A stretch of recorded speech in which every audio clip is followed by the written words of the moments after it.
Казандағы һәр театр диярлек яңа йылға балалар өчен яңа спектакль әзерли. Галиәскәр Камал исемендәге Татар дәүләт академия театры быел нәниләргә Малай, Бүре һәм Шомбай музыкаль премьерасын тәкъдим итте. Яңа ел тылсымнарын хәбәрчебез Мөршидә Җиһанда күреп кайтты. Яңа ел алдыннан тылсымга балалар гына түгел, өлкәннәр дә ышана башлый. Бигрәк тә Камал театры артистлары кебек үз эшенең узманнары алынса, татар композиторлары музыкасына нигезләнгән Малай, Бүре һәм Шомбай әкияте дә күңелләргә тылсым булып иреште. Исемә төште. Балалар! Сәлам, балалар!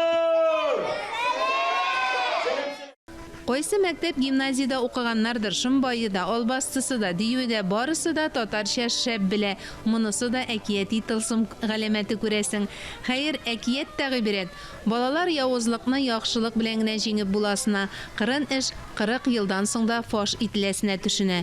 Өстәвенә тамашада классик музыкада, бүгенге җырларда дөнья күләм танылган музыкаль әсәрләр дә яңгырый. Аларны театр оркестры башкара. Оркестр уйнау үзе могҗиза ди Динә Закирова.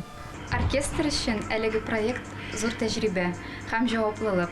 Оркестр сәхнәдә һәм инде спектакльнең тулысынча спектакль катнашучылары без. Шундый спектакльләр сәхнәгә чыксын инде театр оркестры сәхнәдә ул могҗиза, ул горурлык. Без әлеге оркестрда уйнау белән чыннан да чын күңелдән горурланабыз. Халык әкиятләренә нигезләнеп сәхнәләштерелгән музыкаль спектакльдә күбесенчә Камал театрының яшь артистлары уйный.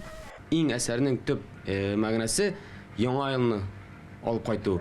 Әсәр буенча Кыш бабайны Дию пәри урлаган һәм шул Кыш бабайны кире Дию пәридән коткарырга кирәк. Балалар барып тыңлап торасың сәхнә артыннан. Балалар көлеп утыралар, елмаеп утыралар, безнең интермедиаларга кушылалар. Безнең мәсәлән мин табышмак әйтәм, алар табышмакка җавап кайтаралар. Балаларга бик ошый дип беләм. Җәһәт кенә сорауларга, табышмакларга җавап бирүләреннән әлеге спектакльнең балаларга ошаганы күренеп тора. Билетларның санаулы гына калуы да музыкаль әкиятнең нәни тамашачылар күңеленә хуш килүен дәлилли. Мөршидә Җиһан, Владимир Юрков, Татарстан яңалыклары.